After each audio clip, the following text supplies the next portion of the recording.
Hello everyone. So guys, lesson plan series की next lesson plan video में आपके लिए लेकर आई हूँ हिंदी का लेसन प्लान, जिसका टॉपिक है खिलौने वाला। ये एक रिक्वेस्टेड वीडियो है। मेरे पास रिक्वेस्ट आ रही थी कि मैं इस टॉपिक के ऊपर आपके लिए लेसन प्लान प्रोवाइड कराऊँ। सो फाइनली आज ये वीडियो मैं आपके लिए लेकर आई हूँ एंड आई होप आपको ये पोएम का जो लेसन प्लान है वो पसंद आएगा, आपके लिए हेल्पफुल रहेगा।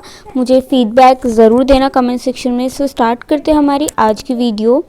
सबसे पहले पाठ्य योजना लिखेंगे, देन छात्र अध्यापिका का नाम, देन विषय, देन उपविषय। उसके बाद आता है दिनांक, कक्षा और अवधि। अवधि हमारी 30 मिनट की रहेगी और उपविषय हमारा खिलौने वाला। कक्षा है 5वीं। विशिष्ट उद्देश्य में मैंने क्या लिखा है? कविता पढ़ने के उपरांत छात्र कविता को घटनाक्रम अनुसार बता पाएंगे।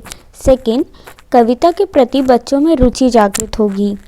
थर्ड, कविता में दिए गए प्रश्नों का उत्तर कर पाएंगे। एंड फोर्थ, कविता में कठिन शब्दों को समझ पाएंगे। उसके बाद आता है शिक्षण सहायक सामग्री, जिसको हम TLM बोलते हैं। अब आप में से बहुत सारे बच्चे बोलेंगे कि सामान्य उद्देश्य कहाँ पर है। तो सामान्य उद्देश्य हम बार बार नहीं लिखते हैं और ये मेरी फाइल का 3rd लेसन प्लान है, इसलिए मैंने इस पाठ योजना में सामान्य उद्देश्य नहीं लिखे हैं। बट अगर आपको हिंदी के सामान्य उद्देश्य देखने हैं तो चैनल पे अवेलेबल बाकी जो हिंदी की पाठ योजना वीडियोस हैं उन्हें जाके ज़रूर चेकआउट करें। हिंदी के अलावा बाकी के subject like math, EVS, English, art education, work education, health education, सभी विषयों के लेसन प्लान सभी कक्षाओं के लिए मेरे चैनल पे अवेलेबल हैं, तो आप उन्हें भी जाके चेकआउट कर सकते हैं। कंटिन्यू करते हैं वीडियो। शिक्षण सहायक सामग्री। सामान्य सामग्री में यहाँ पे हम यूज़ कर रहे हैं चॉक, डस्टर, ब्लैक बोर्ड। विशिष्ट सामग्री में हम यूज़ कर रहे हैं खिलौने वाले का चित्र और बच्चे का चित्र। पूर्व ज्ञान। बच्चों ने अपने आसपास और गलियों में खिलौने वाले को देखा होगा और खिलौने भी खरीदे होंगे। ये कॉमन सी चीज़ें हैं जो हम एज्यूम कर सकते हैं कि हाँ, ये तो बच्चों ने देखा ही होगा। उसके बाद आता है प्रस्तावना। प्रस्तावना चित्र प्रदर्शन व प्रश्नोत्तर विधि से की जाएगी, खिलौने वाले का चित्र दिखाकर। छात्र अध्यापिका कुछ प्रश्न पूछेंगी। पहला प्रश्न, क्या आपने कभी खिलौने वाले को देखा है? तो बच्चे आंसर करेंगे हाँ या नहीं।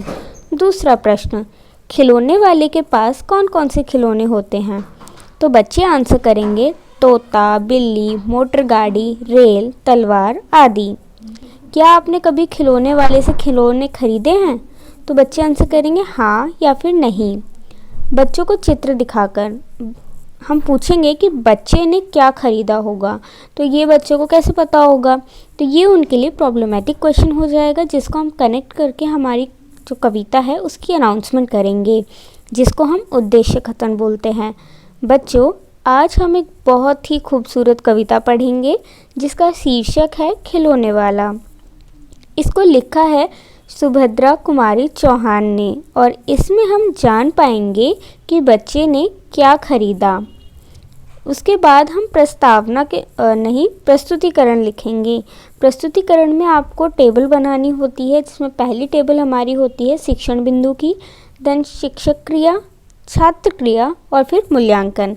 आप चाहें तो शिक्षक क्रिया और छात्र क्रिया को एक ही कॉलम में कंबाइन करके भी लिख सकते हैं और उसको आप हेडिंग दे सकते हैं कक्षा कक्ष क्रियाकलाप। बट यहाँ पे मैंने इस फॉर्मेट में पाठ्य योजना आपके लिए तैयार की है, जिसमें मैंने अलग अलग कॉलम बना दिए हैं। सबसे पहले जो शिक्षण बिंदु है वो है कविता की घटनाएं। अब इसमें जो कविता में हुई घटनाएं घटी हैं, हम उनको उसी क्रम में बच्चों को एक एक करके एक्सप्लेन करेंगे।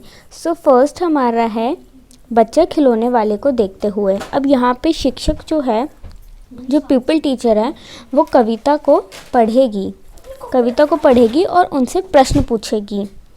छात्र क्रिया में हम लिखेंगे कि छात्र ध्यानपूर्वक सुनते हैं तथा उत्तर करते हैं। मूल्यांकन प्रश्न में हम लिखेंगे कि मोटर गाड़ी कैसे चलती है।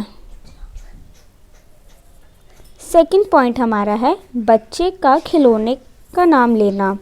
यहाँ पे अगेन हम जो कविता है वो पढ़ेंगे। अगर आपने भी ये कविता पढ़ी होगी तो ये बहुत ही अच्छी कविता है और बहुत ही लंबी भी है इन कंपैरिजन, तो हम उसको छोटे छोटे घटनाओं के अनुसार उसको डिवाइड करके बांट के बच्चों को एक्सप्लेन करेंगे।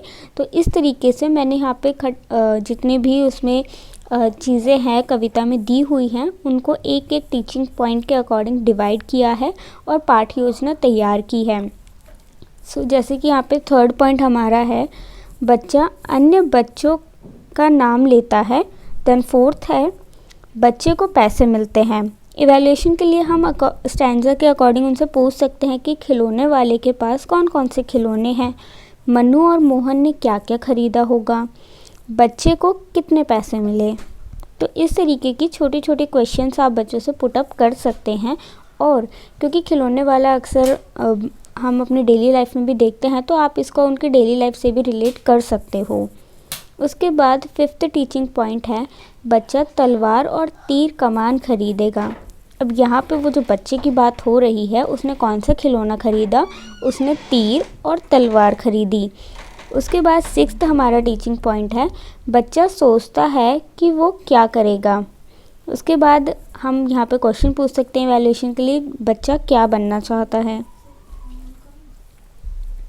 तो ये थी हमारी कविता जो कि फिनिश हो चुकी है। उसके बाद हम पुनरावृत्ति लिखते हैं।